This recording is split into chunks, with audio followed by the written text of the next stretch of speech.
दाहिने साइड में ई ओवर ब्रिज बनता। बंगाल में भी काफ़ी विकास के लहर चल रहा बा, जहां हमने के जाएगा बारात। फाइनली देखिए अब कब तक क्वेश्चन से हमने के भाई लोग फाइनली हमने के पहुंच गए बने से अब टीटागढ़ में। अब देखिए हमने के उतर टेंशन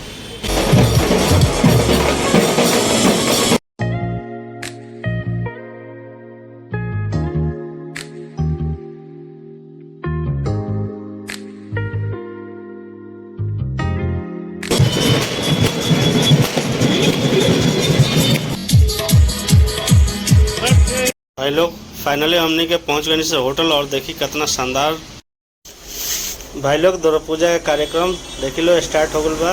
लड़का कब जब तक दुर्गा पूजा होता तब तक घूम फिर ल जा। देखिए कितना शानदार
जय श्री राम भाई लोग। स्वागत बार हुआ सबे के आर्यन पांडे भोजपुरी ब्लॉग में। और आज हम जा रहल बानी भाई के शादी में, जौन फुआ के लड़का हमार। और देखी बारात जाई बसवरिया से टीटागढ़, जौन बंगाल में ही पड़ेला। बंगाल में बिहारी शादी कैसन होला जरा रउआ सबे देखी और मजा ले।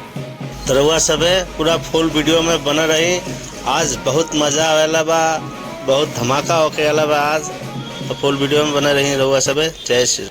और ये जितना गाड़ी लगल बड़ी सा स्कॉर्पियो सब बारात में जाए वाली बड़ी सा। और अब भाई के बारात आज निकल रहा बा। रउआ सबे मजा आवेला बा। तब वीडियो में फुल वीडियो में बना रही, बहुत मजा आई। जय श्री राम।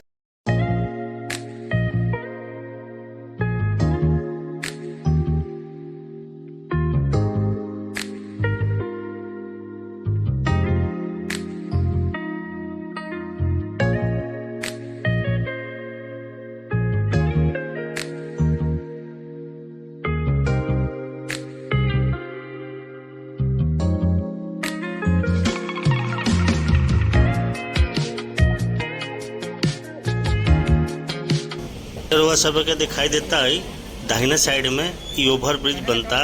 बंगाल में भी काफ़ी विकास के लहर चल रहा बा। ये सब केंद्र योजना के तहत सारा जितना भी बंगाल में रोड बा सबके हाईवे बना रहा बा सरकार, केंद्र सरकार। और काफ़ी ज़बरदस्त और अच्छा काम हो रहा बा। देखिए कितना तगड़ा तगड़ा ब्रिज बन रहा बा एजा।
भाई लोग लगता कि हमने की आगल बनी से अब जहाँ हमने के बारात आवे के जाए के रहे तो ये आगल बनी सन।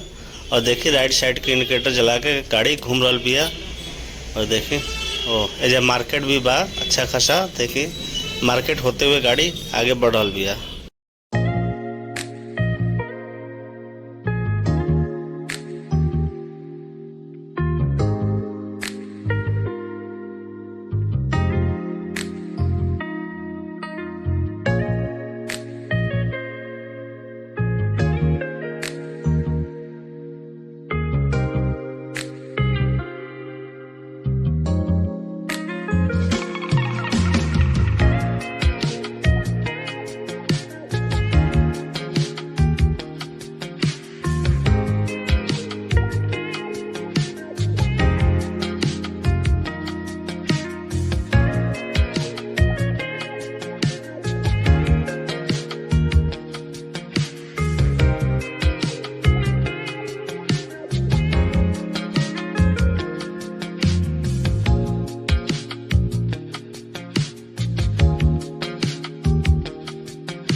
भाई लोग अभी रेलवे लाइन क्रॉस करते हैं सामने। क्रॉस करने के बाद ही शायद बाबू और काफ़ी देर तक हमने के मार्केट में फंसल नहीं से। अभी भी मार्केटे में बानी से पता नहीं कितना दूर बा।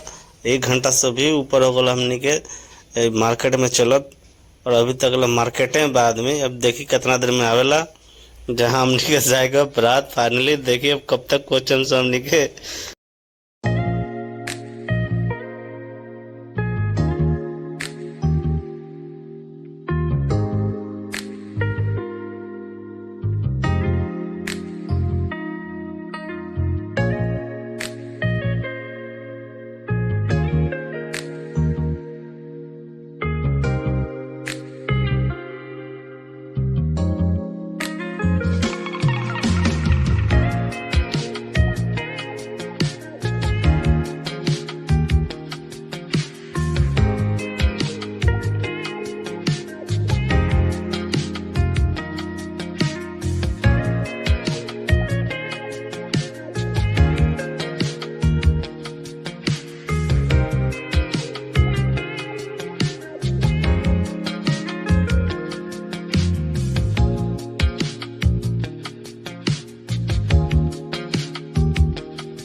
भाई लोग फाइनली हमने के पहुंच गए बने से अब टीटागढ़ में। अब देखिए हमने के उतर टेंशन और जस्ट हाईवे के बगल में ही ये जगह बावे। एजा से उतर के हमने के आगे होटल में बड़ा टिकल बा। तो होटल में हमने के जान से उधर शादी ब्याह खाना पीने के सारा कुछ व्यवस्था बा।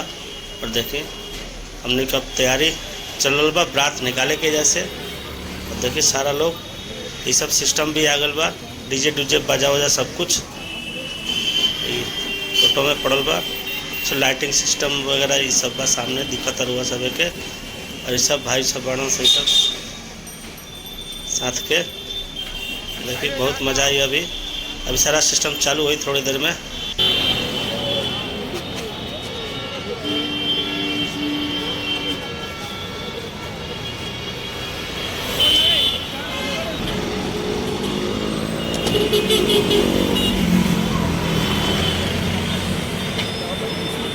भाई दूल्हा साहब बना था। कहाँ जाएगी? अरे हम लोग को तुझे ना हो बात है अलग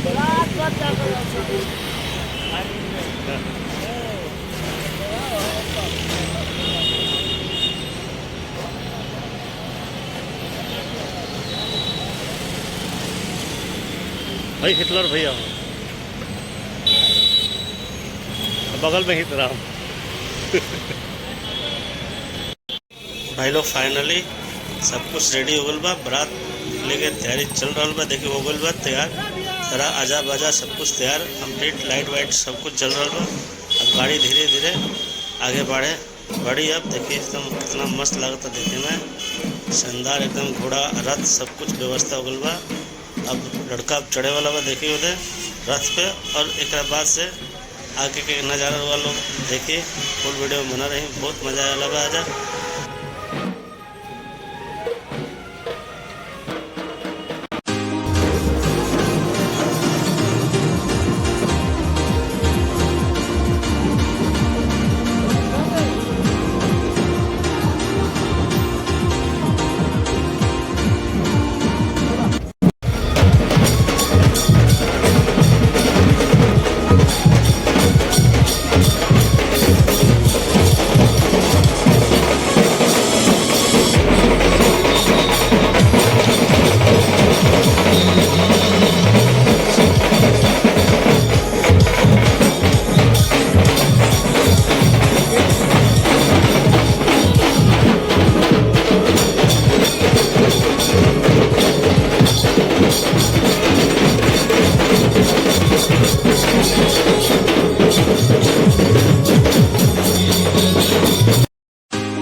भाई लोग फाइनली हमनी के पहुंच गए से होटल। और देखी कितना शानदार सजावट बा ये होटल के। और देखी अब समधी मिलन के कार्यक्रम चल रहा बा। देखी समधी जी सामने भगवा कलर के पहनले बड़न समधी हवन। और बाकी यहाँ डांस गाना सब कुछ बाज रहा बा। बगल में देखी पटाखा भी फूट रहा बा। रउआ सबे के आवाज़ ऐसे नहीं सुना सकत गाना के, काहे कि कॉपीराइट के चक्कर में। और देखी समधी मिलन के कार्यक्रम चल रहा बा। सब माला मुल्ला सब लोग पहिना तलो हाली हाली सब लोग। देखी कितना जाके अभी शानदार व्यू बा, बहुत मज़ा होता देखे में। और देखी लड़का के चाचा मौसा पापा जी वन फूफा जी हमार समधी जी बन, बाकी लोग रिश्तेदार लोग सब लोग आए थे। देखिए कितना नज़ारा मस्त बा अभी के।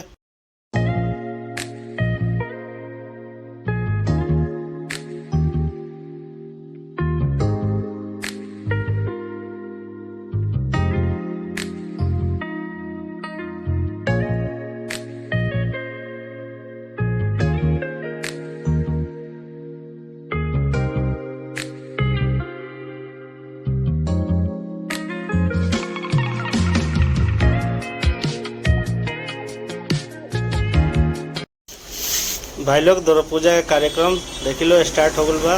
लड़का के अब द्वार पूजा जहाँ होला देखी सब बनावल बा। और यहाँ बैठावल जाता लड़का के। और द्वार पूजा के कार्यक्रम अब स्टार्ट हो गल बा।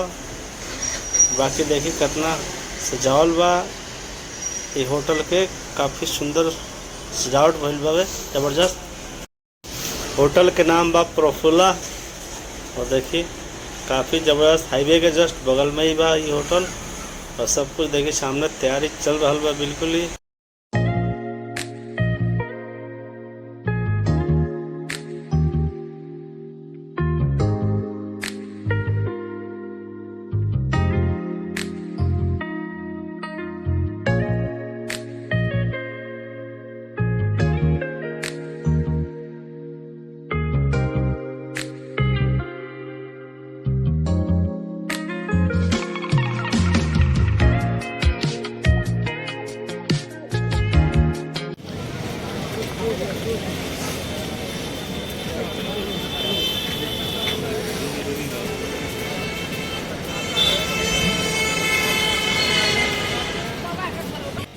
जब तक द्वार पूजा होता तब तक घूम फिर लल जा। देखी कितना शानदार सजावट भइल बा। और अंदर घूम फिर लल जा, देखल जा का खाना पीने का प्रोग्राम बा एजा। बाकी लोग बहुत लोग तो खा पी रहा बा एकदम ज़बरदस्त। देखी कितना चाट वगैरह गोलगप्पा का लिट्टी चोखा का भी व्यवस्था बा है। लिट्टी चोखा बा और बहुत कुछ आइटम बा। देखा तो नहीं भी सब देखिए पता नहीं क्या बोल के लग रहा है, हमें पता नहीं है। एक से आइसक्रीम चाय सब कुछ है जब आवे। देखिए चाय कॉफ़ी सारा व्यवस्था बा। मंचूरियन तक का दुनिया भर के। देखिए सब लोग सेल्फी खिंचा रहा बा। जना हित राम बा, एक जना भाई बा, दाढ़ी वाला भाई बा, उन्हें वाला हित राम ये बड़ा हिटलर भैया अकेले ही बेचारे लागल बड़न एकदम डांस करे में। बराती के लोग की इज्जत बचावत न बेचारे। काहे कि बाहर तो सब लोग नाचत लोग, अंदर केहू नहीं नाचत। अकेले ही पूरा दल बल के साथ अकेले ही भिड़ल बड़न पूरा दम लगा के। जितना बाहर से खूबसूरत रहा सा उतना अंदरों से काफ़ी ज़्यादा ये होटल खूबसूरत बा। प्रफुल्ल होटल के नाम बा। काफ़ी अंदर से भी काफ़ी खूबसूरत बा। और सामने है ना जयमाला के प्रोग्राम अभी हुई थोड़ा देर में।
जयमाला के कार्यक्रम अब स्टार्ट हो गया। देखी भाई के 4 लोग लेके आओ तलो टांग के, जे 4 लोग बाल लोग भाई के हमरा लो टांग के लेके आओ तलो गोदी में उठा के ले चक्कर में चलो। और देखिए ना, और जयमाला प्रोग्राम होके वाला बा, काहे कि भाई पहुंच गए बा स्टेज पर अपना जहाँ जाए के बगड़ा। और देखी चल रहा बा सारा कुछ प्रोग्राम। अब थोड़ी देर में लड़की आई और बाद जयमाला स्टार्ट हो जाई। देखिए थोड़ी देर में अब अबे करी लड़की।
भाई लोग जयमाला खत्म हो गल। अब खाना पीना का प्रोग्राम चल रहा बा। देखी ऊपर से कितना मस्त व्यू लग रहा बा। नीचे के एकदम शानदार जगह डिजाइन नीचे वो पैर के नीचे जमीन पे बा, वही डिजाइन ऊपर में भी बा, सेम एकदम। देखी सब लोग खाना खा रहा बा। देखी कितना शानदार व्यू लगल। अब 1 बजे से भी वॉइस एक आवाज़ खोले के पड़ल है कि अब डीजे बंद हो गल बा और वह सब से आराम से बतिया सकते। देखी एजा फोटो खिंचाए वाला सिस्टम बा। देखी सब लोग अपना अपन फोटो खिंचा रहा बा। रउआ सब कैसन ई ब्लॉग लागल जरूर रउआ सब बताएं और चैनल के सब्सक्राइब करी। अगला ब्लॉग में रउआ सब से भेंट मुलाकात करी। धन्यवाद।